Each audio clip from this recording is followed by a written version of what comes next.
ओम नमः शिवाय। हर हर महादेव। फ्रेंड्स, कैसे हैं आप सब? मेरे लड्डू गोपाल चैनल में आप सबका स्वागत है। फ्रेंड्स, आज मैं आप सबके साथ शेयर करूंगी कि सावन महीने के आखिरी सोमवार व्रत की पूजा कैसे करेंगे और उस दिन भगवान जी को राखी हम कब बांधेंगे।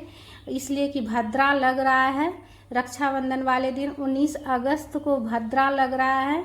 तो पूजा हम कैसे करेंगे, कब करेंगे, उद्यापन हम कब करेंगे, भद्रा लग रहा है कैसे करेंगे, उद्यापन कब करेंगे और भगवान जी को राखी हम कब बांधेंगे, पूजा कब करेंगे। भद्रा में कोई भी शुभ काम नहीं किया जाता है, पूजा पाठ कोई भी शुभ काम नहीं होता है।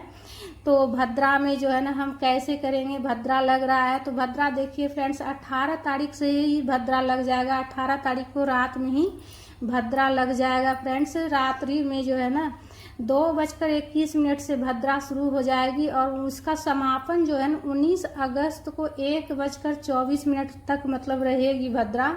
उसके बाद ही कोई शुभ कार्य हो सकता है।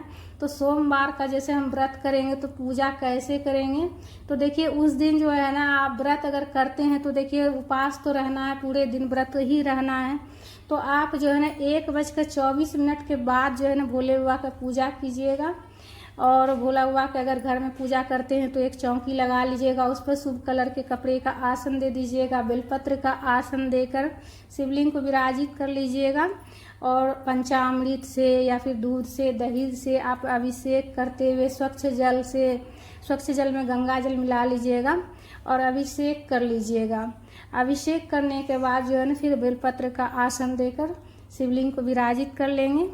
तो बिल्कुल सरल विधि में बताऊंगी फ्रेंड्स कि उद्यापन किस समय करना है, उसका भी बारे में मैं बताऊंगी कि उद्यापन कैसे करना है। इसलिए भद्रा लग रहा है तो भद्रा में कोई भी शुभ कार्य नहीं होगा फ्रेंड्स, वो सफल नहीं होता है, शुभ फल नहीं देता है। तो इसीलिए से जो है ना भद्रा में कोई भी शुभ काम नहीं किया जाता है। तो भोले बाबा को इत्र लगा लेंगे और वस्त्र के रूप में कलावा अर्पित करेंगे और चंदन से तिलक कर लेंगे, पीला वाला चंदन से या फिर सफ़ेद चंदन से तिलक कर लीजिएगा। उसके बाद रोली से गणेश जी को तिलक कर लेंगे। तो शिवलिंग में पूरा शिव परिवार होता है फ्रेंड्स, तो पूरे शिव परिवार की पूजा कर लेंगे और रोली लगा लेंगे माता पार्वती को भी और दीपक का भी पूजा कर लेंगे। और अक्षत चढ़ा लीजिएगा, तिल चढ़ा लीजिएगा भोले बाबा को, और दुर्वा हो तो गणेश जी को दुर्वा चढ़ा लीजिएगा। शिवलिंग में जो जलहरी के पास गणेश जी रहते हैं तो दुर्वा चढ़ा लीजिएगा और बेलपत्र चढ़ा लीजिएगा। तो बिल्कुल सरल विधि में बताऊंगी फ्रेंड्स। तो आप जो है ना पूजा, आप जो है ना भद्रा लग रहा है तो भद्रा में आप पूजा जो है नहीं कीजिएगा। आप जो है ना 1:24 के बाद ही पूजा कीजिएगा। ठीक है फ्रेंड्स, 1:24 के बाद आप पूजा कर लीजिएगा। और भगवान जी को अगर राखी बांधना है तो आप जो है ना 1:24 के बाद ही जब पूजा कीजिएगा तो उसी समय भगवान जी को राखी बांधिएगा, भगवान जी को राखी चढ़ाइएगा। और देखिए भगवान जी को उस दिन जो है ना जैसे उद्यापन भी आप जब कीजिएगा, जैसे आप सोमवार का व्रत किए हैं तो उद्यापन भी उस दिन कर लीजिएगा। तो जैसे 1:24 के बाद जो पूजा कीजिएगा तो पूजा में जैसे भगवान जी के लिए आप भोले बाबा के लिए जैसे आप पैंट शर्ट, धोती, गमछा या फिर एक रुमाल, जनेऊ और कुछ दक्षिणा रखकर भोले बाबा को चढ़ा लीजिएगा। और माता पार्वती के लिए आप साड़ी ले सकते हैं, सूट ले सकते हैं या फिर ब्लाउज का पीस ले सकते हैं। मेहंदी, सिंदूर, चूड़ियाँ और मतलब जो 16 श्रृंगार की सामग्री होती है तो वो आप ले लीजिएगा। 16 नहीं तो कम से कम 5 सामग्री, 5, 7, 6 जितना हो सके आप ले लीजिएगा। तो मैं एक ब्लाउज पीस रखी हूँ और चूड़ी और सुहाग की सामग्री है, ये सारा चीज़ माता पार्वती को चढ़ा लीजिएगा। और सीजन का जो फल है वो चढ़ा लीजिएगा। और नारियल उस दिन ज़रूर चढ़ाइएगा, उस दिन उद्यापन हो मतलब करिएगा तो नारियल ज़रूर चढ़ाइएगा पूजा में फ्रेंड्स। नारियल चढ़ा लीजिएगा और फिर जल का भी भोग लगा लीजिएगा भोले बाबा को। और देखिए राखी अगर आप बांधिएगा तो देखिए राखी उसी समय मतलब पूजा में आप पूजा करने के बाद जैसे सब चीज़ चढ़ा लीजिएगा तो आप राखी भी भगवान जी को शुभ मुहूर्त में ही बांधिएगा। भद्रा में मतलब भगवान जी को राखी नहीं चढ़ाइएगा।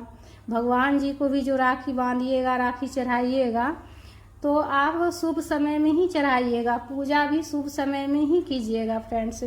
1:24 के बाद पूजा कीजिएगा और भगवान जी को भी राखी उसी समय बांध लीजिएगा। भाई को राखी बांधने से पहले देखिए भगवान जी को राखी बांधिएगा और भगवान जी से प्रार्थना कीजिएगा कि हे प्रभु हमेशा हमारे भाई की रक्षा करना। तो इस तरह से प्रार्थना करते हुए जो है ना आप भाई का मतलब भगवान जी को राखी बांध लीजिएगा और आपकी जो भी मनोकामना है वो आप प्रभु से कहिएगा। तो शुभ समय में ही आप जो है ना राखी बांधिएगा और पूजा कीजिएगा। और राखी बांधने के बाद आप जैसे कोई मिठाई हो, दूध से बना हुआ मिठाई हो या फिर मिश्री बतासा कुछ भी ज़रूर भगवान जी को ज़रूर भोग लगाइएगा। कुछ मीठा में रक्षाबंधन है तो कुछ भी आप मीठा में भोग लगा सकते, मिठाई या फिर बतासा मिश्री। उसके बाद धूप प्रज्वलित करके धूप दिखा लीजिएगा। पूजा में कुछ दक्षिणा जरूर रख लीजिएगा, इसलिए कि हमारी पूजा में अगर कुछ कमी रहती है तो उसकी पूर्ति हो जाती है। हाथ में पुष्प लेकर आप अगर कथा की पुस्तक हो आपके पास तो कथा पढ़ लीजिएगा, शिव पुराण पढ़ लीजिएगा, शिव चालीसा पढ़ लीजिएगा।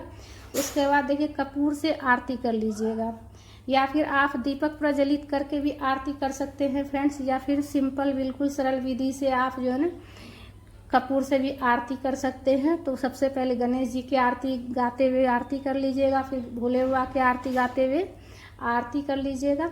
आरती करने के बाद सीधे हाथ में जल लेकर आचमनी जरूर कर लीजिएगा। आचमनी करने के बाद ही पूजा पूर्ण होती है फ्रेंड्स। तो देखिए आप जो है ना आचमनी करने के बाद प्रार्थना सबसे पहले क्षमा याचना कर लीजिएगा, उसके बाद प्रार्थना कर लीजिएगा।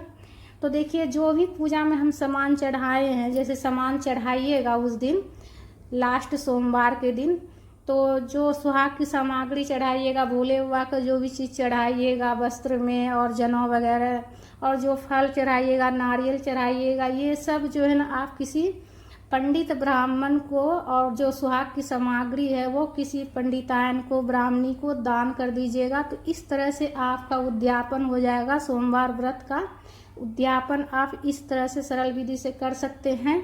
तो शुभ मुहूर्त में ही कर लीजिएगा फ्रेंड्स। 1:30 बजे से जो है ना 7 बजकर कुछ मिनट तक, शाम में 7 बजकर कुछ मिनट तक है मतलब शुभ मुहूर्त। तो इसी बीच में आप जो है ना उद्यापन मतलब करके और जो है दान भी कर लीजिएगा उसी दिन। ठीक है फ्रेंड्स, उसी दिन आप दान भी कर लीजिएगा और भाई को भी राखी इसी बीच में बांध लीजिएगा और भगवान जी को भी राखी आप उसी बीच में मतलब 1:30 बजे 1:24 के बाद जो है ना आप भगवान जी का पूजा कर लीजिएगा। पूजा करने के बाद सामग्री जितना चढ़ाएं वो किसी पंडित ब्राह्मण और पंडितायन को दान कर दीजिएगा। उद्यापन भी हो जाएगा। तो इस तरह से बिल्कुल सरल विधि से आप पूजा कर सकते हैं सोमवार व्रत का पूर्णिमा के दिन, और रक्षाबंधन भी रहेगा उस दिन फ्रेंड्स।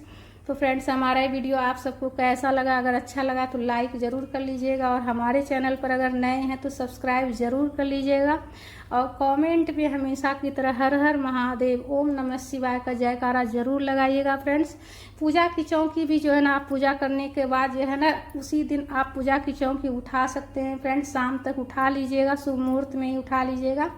शिवलिंग जो है ना अगर आप पार्थिव शिवलिंग का पूजा कीजिएगा तो आप विसर्जन कर लीजिएगा। शुभ समय के अंदर अंदर ही विसर्जन भी कर लीजिएगा फ्रेंड्स।